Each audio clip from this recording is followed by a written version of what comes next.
एक बात है कि आप अपने भगवानों को स्वयं गड़बड़ कर रहे हैं। पहले तो हम देखें ना कि हमने कितने सत्य को धारण किया है।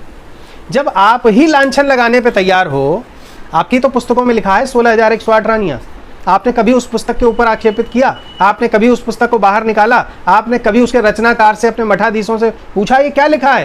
ये रचनाकार ने लिख दिया तो इसे आप प्रसारित क्यों कर रहे हो?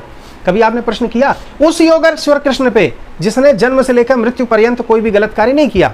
उसे आप योगी कहते हो, 16 कलाओं का संपन्न व्यक्ति कहते हो, उसे आप चक्रधारी कहते हो, सुदर्शन चक्रधारी कहते हो ना आप उसे योगी कहते हो।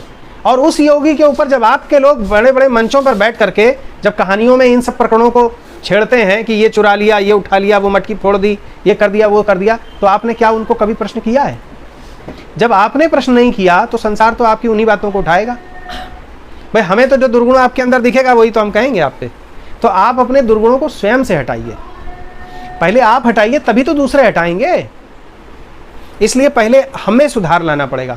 जब हम अपने में सुधार लाएंगे तब दूसरे को कह सकते हैं, है ना। तो अपने अपने भगवानों की को उनको आपको उनका महिमा मंडन करना, उनकी सही बातों को बताना, यही तो आपका काम है। यही तो आपका काम है कि हमारे भगवान कृष्ण ऐसे नहीं थे। उनकी कोई इतनी रानियां नहीं थी, उनकी एक पत्नी थी रुक्मणी, वो भी 12 वर्ष तब किया तब उनका पुत्र हुआ। ऐसी ही उनका जीवन था। उन्होंने कभी किसी की मटकी नहीं फोड़ी। जिनके घर में लाख गऊ हैं वो किसी की मटकी क्यों फोड़ेगा जा करके? अरे वो तो मना करते थे कि तुम जो है कंस को मत दो दूध दही घृत आदि मत दो, और तुम फिर भी दोगे तो फिर परेशान करेंगे तुमको। आप करते हैं अंत्येष्टि। तो भगवान श्री कृष्ण उस आतताई राजा के को देने वाले जो घृत दुग्ध आदि थे पदार्थ, उनके लिए मना करते थे कि ये नहीं देना, वहां पे मथुरा नहीं भेजना इसे।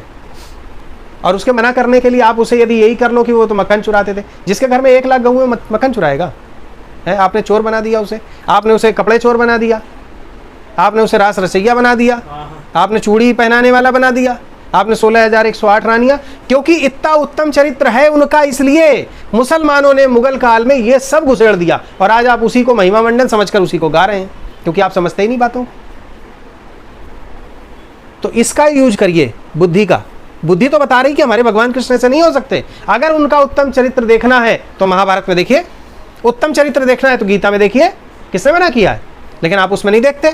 आप तो वो जो छलिया वाले ग्रंथ बना रखे हैं वो देखते हैं उसमें। ग्रंथ भी भैया ऊपर नचा रहे हैं गली में। अरे भाई एक बात बताइए, सरेआम स्टेज बना हुआ है, लड़का लड़की नाच रहे हैं, और अब हम क्या कहें, वो दोनों एक दूसरे के मुंह में मुंह डालकर, मतलब जिसे कोई देख नहीं सकता समाज मगर देख रहे हैं। राधा कृष्ण को कर रहे हैं। कृष्ण जी यही करते थे क्या? तो आपने अपने भगवानों को, जहां पर आपके मोहल्ले में हो रहा है नाच रहे हैं, हमारे भगवान कृष्ण गली गली नाचते नहीं थे। आप बताओ, आज से कुछ वर्षों पहले जब घर में कोई त्योहार या कुछ होता था तो हम क्या करते थे? नाचने वाले लोग बाहर से बुलाए जाते थे, और दृष्टा कौन होता था? घर वाले। ये भी बिगड़ा हुआ रूप था ना कि अब क्या होता है, दृष्टा बाहर वाले और नाच कौन रहे? घर वाले। तो हमारे यहाँ तो नाचने और नचाने की परंपरा नहीं रही।